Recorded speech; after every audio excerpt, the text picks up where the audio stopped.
бизнесийн мэдээлэл нэвтрүүлэг үзэж байна. Монголын үндэсний компани засаглалын бодлогыг үр дүндээ хэрэгжүүлснээр байгууллага аж ахуйн нэгжүүдэд хөрөнгө босгох бизнесийн таатай орчин бүрдэнэ. Бодлого боловсруулагчид компани засаглалын үндэсний хөтөлбөрийг хэрэгжүүлж байгаа байгууллагууд компани засаглалын Монголын үндэсний бодлого түүнийг амжилттай хэрэгжүүлэх арга зам, аргачлалын талаар хэлэлцсэн байна. Ингээд энэ сэдвээр ярилцахаар манай нэвтрүүлэгт компани засаглалын үндэсний зөвлөлийн дарга санхүүгийн зохицуулах хорооны гишүүн Гамбаяр компани засаглалын хөгжлийн төвийн гүйцэтгэх захирал Өнөө Батнаар оролцож байна. Ер нь өнөөдөр яг компани засаглалд яагаад манай тийм чухал зүйл болоод байна те? Энэ тал дээр хэлээд хариулах уу? Өнөөдөр бодит байдал дээр юу харагдаад байна вэ гэхээр зэрэг ерөөсөө төлөвлөгөөнд зөвлөх гэсэн нэр төдий одоо хүмүүсүүд ижилдэнийх орлогдог. Тэгээд тайлангаа хүний төлөвлөгчдийн хурлаар 4 сарын 30-нд багтаж одоо хүнлэгчийн хурлаа хийдэг. Нэг хэлбэрийн шин чанартай болчиход байна л да. Засаглалтай холбоотой асуудлаар бол тавд мэдж маш олон асуудал хүндэгсэн шүү дээ. Одоо анаа зоосын асуудлаас ахуулаад л тийм ээ. Хэд хэдэн компани дампуурхтай холбоотой асуудал гарч ирж байна. Дээрээс нь одоо төрийн өмчт одоо компаниуд үр ашиггүй одоо ажиллаж байна тийм ээ. Үүнтэй холбогдуулаад одоо үр төлөвийн хэмжээ нэмэгдэхгүй байна. Ашиг бодлого нь хангалттай байхгүй байна. Дотор төлөвчдийн хөрөнгө одоо зөө зөксөөр одоо ашиглагдчихэ гэх мэт ингээд асуудал болж байгаа.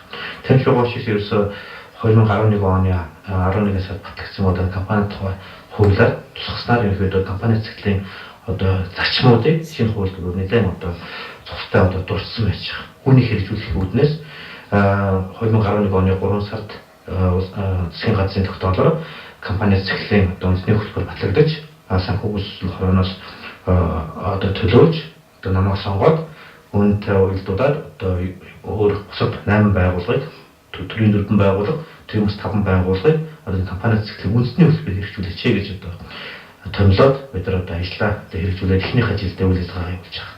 Тэгэхээр энэ үндэсний хөтөлбөрчөөр нь яг ямар зарчмаар юу явах юм бэ? За үндэсний хөтөлбөрийн хувьд бол үндсэндээ нэг 5 үндсэн зорилт төвшүүлсэн байж байгаа. Нэг дахь гол асуудал бол ерөөсөө сайн засаглалыг хөгжүүлэх одоо эрх зүйн таатай орчин бүрдүүлэх зорилго байж байгаа. Хоёрдугаар ерөөсөө төрийн өмчийн оролцоодоо хуулийн этгээдийн төлөөлөл мөдөх зөвлөх гүйцэтгэх удирдлагыг одоо хариуцлагыг нь одоо чадахжуулъя, урамшууллын системийг нь одоо сайжруулъя, сайн засаглалын зарчмуудыг дэдгээр компаниудыг үнэлэе гэсэн одоо гол гүйцэтгэх зорилго байж байгаа. Төрийн өмч туршилт компаниг илүү их оролцоог нэмэгдүүлэх тал дээр. За урд нь тууцын гишүүд болон гүйцэтгэх удирдлагуудыг одоо томилхтой холбоотой дэдгээр үйл ажиллагааг болсонгүй болох хүч эзэмшлийн эрхшийг хамгаалах, хөрөнгөний зах зээлийг хөгжүүлэх тийм ээ. Одоо дотоод төлөвчдийн хөрөнгө зүй зохистой одоо зохицуулагдах хөгжлийн асуудал болж байгаа. За тэгээд эцэст нь яг бид нар одоо компани засаглалыг хөгжүүлэхэд бол хамгийн гол зүйл нь одоо манай компани төлөөлөл зөвлөлийн гишүүдийг чадваржуулах, сургах асуудал бол нэг төрлийн шаардлагатай байж байгаа. Засаг гэж ярихад нэг ярихад нь гол зүйл нь тав гэж 2000 оноос хойш Америкийн Enron гэдэг компани ихэд дампуураад WorldCom гэдэг компани дампуурсан болоод Америкийн Конгрессийн хоёр гишүүн Sebastian Oxley гэж хоёр конгрессийн гишүүн маань Sebastian Oxley Act гэж гаргаж ирсэн. Энд юу туссан бэ гэхээр ямар нэгэн компани дампуурахад зөвхөн гүйцэтгэх удирдлага хариуцлага хүлээхгүй, төлөөлөл мөдөх зөвлөл бас хариуцлага хүлээдэг юм а гэдэг одоо зарчмыг гаргаж ирээд үүнтэй уялдуулаад ерөнхийдөө төлөөлөл мөдөх зөвлөл тухайн компани гүйцэтгэх тусалж дэмжиж түүнд хяналт тавьж илүү сайн оролцоогд орох хэрэгтэй байна гэдэг зарчмуудыг гаргасны үндсэн дээр компани засаг кодекс гэж гарсан байж байгаа. Энэ кодексыг бид хэрэгжүүлэхэд 2007 онд хорооноос сайн дурын байдлаар ерөнхийдөө тавигдсан боловч хэрэгжилтэн тийм хангалттай байж чадаагүй. Тэр байгаа учраас компани тухай хууль дээр холбогдох өөрчлөлтийг хуулийн заалт болгож тусгаж өгөөд ингээд бид нар одоо хэрэгжүүлээд одоо эхнийхээ жилдээ одоо ажиллаж байгаа. Ер нь энэ компани засаглал түүний ач холбогдлын талаар энэ асуудлыг ер нь сүүлийн 20 жилд зөвхөн манад ч биш ер нь дэлхийд даяараа ярьж эхэлсэн гол төлөвлөгөөний эрдэмтдийн судлаачдын хүрээнд яригддаг байсан асуудал одоо олон нийтээр ярьдаг болж байна. Тэгэхээр зэрэг энэ дээр хоёр асуудал. Нэгдүгээр компани сайн засаглалыг одоо үлгэр жишээч ажиллаж байгаа компаниуд нэвтрүүлээ. Тэрийг нь одоо бусд нь дагаж дуурайгаа тэрүүн туршлагын одоо хуулбарлаач гэдэг юм уу нэвтрүүлээд ингэж сайн засаглал төлөвлөх үйл явц байна уу? Гэтэл хэрвэл одоо тэр одоо сайн дурын гэдэг энэ компани засаглалыг нэвтрүүлэх үйл ажиллагаа нь хэр зэрэг хязгаарлалтай бэ гэдэг асуулт байж байгаа. Тийм учраас энэ компани шинэ хууль гарч ирсэн байх гэж бодож байна. Зөвхөн компани хуулиар шахах биш, ерөнхийдөө манай бизнесийн хууль тогтоомжийг хэрэгжүүлж байгаа. Тэгээд тэр хэрэгжилтэнд хяналт тавьж байгаа байгууллагуудыг чадваржуулах, тэгээд ерөнхийдөө компаниудын хэмжээнд энэ засаглалын асуудалд анхаарч түүнийг одоо байгууллагын соёл болгож төлөвшүүлэхэд их чухал ач холбогдол орчин гэж үзэж байгаа юм л да.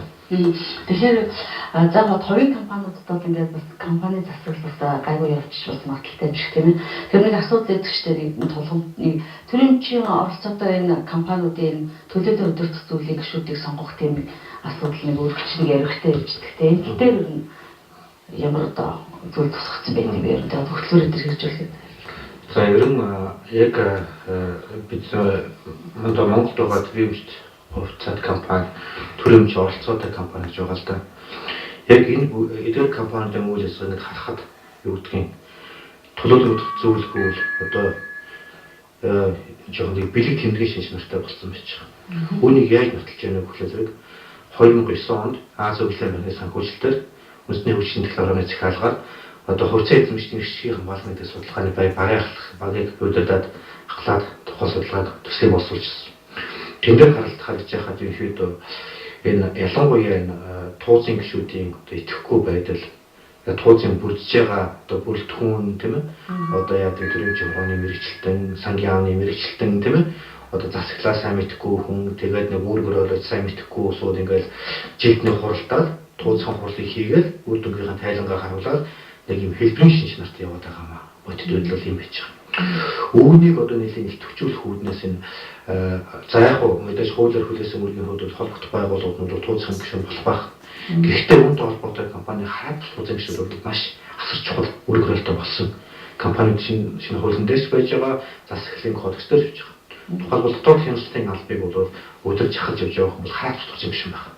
Тэр хараад туузын гишүүний үүрглөө, хараад бус байдал, бие даасан байдал, тэр хүний чадхын асуудал бол маш чухал байна л да. Тэгжээж өнөөдөр компани одоо гүйцэтгэх удирдлагыг одоо ажилтнанд зөвлөдөг, тусалдаг тийм ээ холбогдох зүйлд нь одоо зөвлөгөө өгдөг эврэх байх шаардлагатай байна. Яг одоо өнөөдрийн одоо ингээд компаниудыг харахад нэг би өөрөө удирдлагын тэм сайжруугаар маглалтай л да. Ингээд засаглаж илэрч чадаагаар явж байгаад гол асуудал юу харагддаг вэ гэхлээр зэрэг манай компаниуд яг өөрсдийнхөө төвчөнд ингээд бизнесээ хийж явах гээд байгаа. Гэтэл манай хувьцаа эзэмшигчдийн одоо тэр мэдлэгийн асуудал тийм ээ. Одоо ихэр зэрэг компани одоо оролцоо, тэр хүний соёлын асуудал, хүний гэж хуралд оролцож байгаа асуудал. За туузын гишүүдийн хариуцлагатай байх тийм ээ.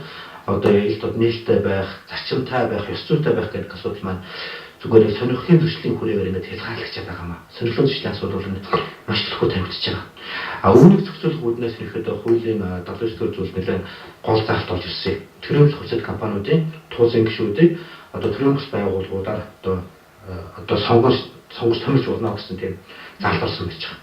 Энэ бол маш хүчтэй заалт. Өөрөөр хэлбэл төрөмч компаниудын одоо туузын гишүүдийн хувьцаат төрөмч байгууллагуудад томилоход гол нь тэр төрөмч байгууллага өөрсдөө баруун байдаг л да. Одоо өөрсдийнхөө туузын гишүүдэд сургацдаг, чадахжуулцдаг тийм ээ. Тэр ёс зүйгээр нь одоо ингээд зүгэл хангах асуудал гол одоо зангидчдаг. Тэнцэнээс аваачаад төрөмч хувьцаат компани одоо туузын гишүүнд тавихад хэрвээ тэр хүн ямар нэгэн байдлаар туузын хурал дээр ч байдаг юм уу өөрийнх нь ашиг сонирхлоороо тийм гүйцэтгэх үйлдвэрлэл нөлөөлөж өөрийнхөө эрх хандлага ажиллагаа тэр хүнийг татан болох үнэн нөхцөл байж байгаа. Тэгэхээр энэ хуулийг хэрэгжүүлэлттэй холбоотойгоор бол бидний гаргаж байгаа том аргумент бол яг хоо энэ бие даасан бас нэг юм нэгж тэр төрөмч компаниудыг харамж туузын гишүүдийн одоо нэс чагсаалтыг гаргаж өгч тийм ээ төрийн өмч орон танилцуулж хараач бус байдлаар тэр хараач туузын гишүүдийг томилох асуудал маш чухал байна л да. За энэ эх 5 сарын 9-нд бол компани засаглалын форум одоо чуулган болно тийм ээ. За энэ чуулганаар ер нь одоо яг олж хөнгөх асуудал юу вэ? Тэгээ энэ дээр товчхон хариулж байна. За энэ одоо форумаар хэлцэх асуудлын гол сэдвүүнийхээ зэрэг хувийн компани засаглал. Ягаад гэвэл манай чинь одоо олон нийтийн хувьцаат компани гэхээсээ илүү хязгаарлалтай хувийн компаниуд бол манай санхүүгийн зах зээл болон мөн компани секторыг бол одоо давмгайлж байгаа.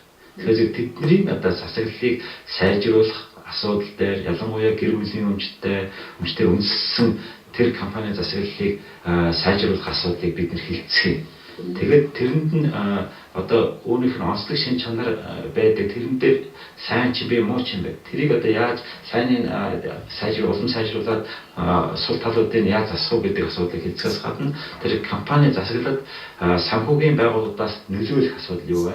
Эцэстээ дараа компани засаглалыг сайжруулах гол одоо шийдэл болохоор тэр компаниуд олон нээлттэй болох хувьцаагаа хөрөнгөний бир дээр айлж асуудаг гэж ингэж үздэг. Тийм учраас энэтэй холбогдсон асуудлыг бид нэр олон улсын одоо нэртэй эрдэмтэд шинжээчдийн тусламжтайгаар зохион байгуулах.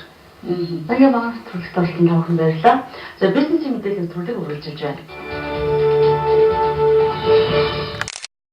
Явчирдаг бай. Хэрвээ эдийн засагт баян хосны эмх самраа